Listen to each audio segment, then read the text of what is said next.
for Mr. Benjamin!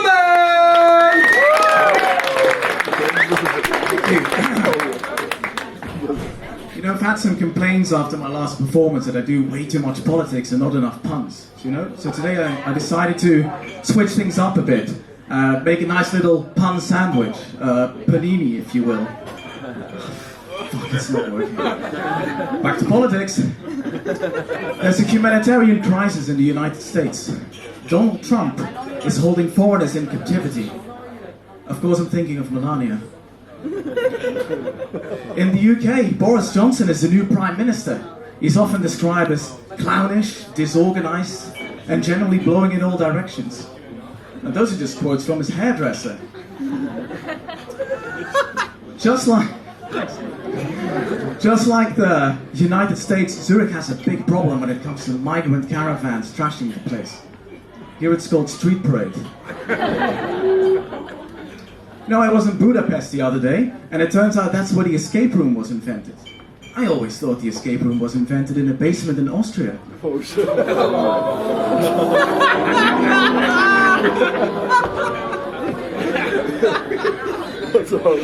know,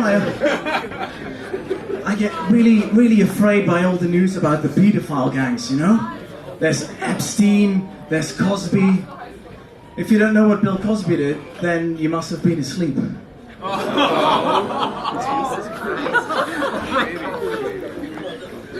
So, I'm Dutch, and I know what you're thinking. When the Dutch send their comedians, they're not sending their best. And you're right. But one thing you may not know about the Dutch is that we are incredible cheapskates. Are there any Dutch people in the room by any chance? No? That's really surprising. I mean, it's a free comedy show after all. Yeah, strange. So, what good things can I say about the Netherlands? We won the Eurovision Song Contest. Personally, I would have voted for Iceland, the BDSM techno band, but my hands were tied.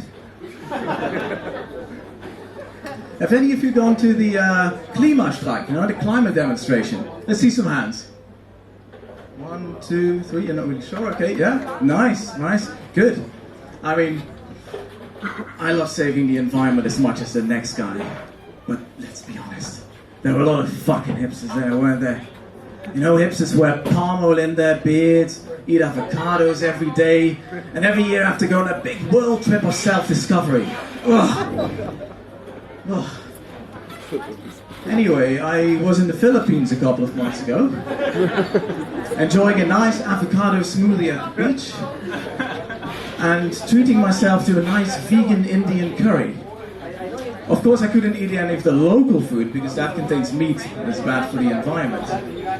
But something in this curry really fucked me up. I was vomiting all night, as if I'd been at Street Parade. And I decided to go to a hospital. But make no mistake, this was no world-class hospital. This was a place where you don't expect people to come out alive. A bit like a Saudi embassy. So, the doctor, he barely spoke English, and I explained what was happening to me, and he ran to the back, and he came back with this. I know the people in the back can't see it because it's fucking minuscule, but the guy, he held it, and with poor English he said, "Sir, we're gonna need a poop sample." And before I knew what was happening, he pointed me to the toilet. And this place was a fucking hellhole. The toilet had no seat. There was no toilet paper. The only thing that was there was a shower head fixed to the wall. And the floor was glistening wet, probably from the last guy who went there.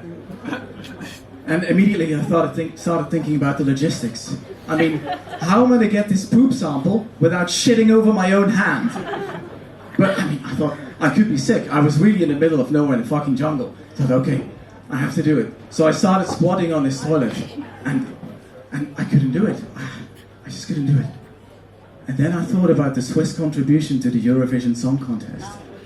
And finally the cramp started, and I succeeded. I felt so ashamed. I went to the shower, I tried to shower, of course, keeping a thumb on the poop sample, you know, because I didn't want to get it diluted. And I walked out and sweating like a beast, so sick. And when I walked around the corner, the doctor said, "Ah, you've got your pee sample."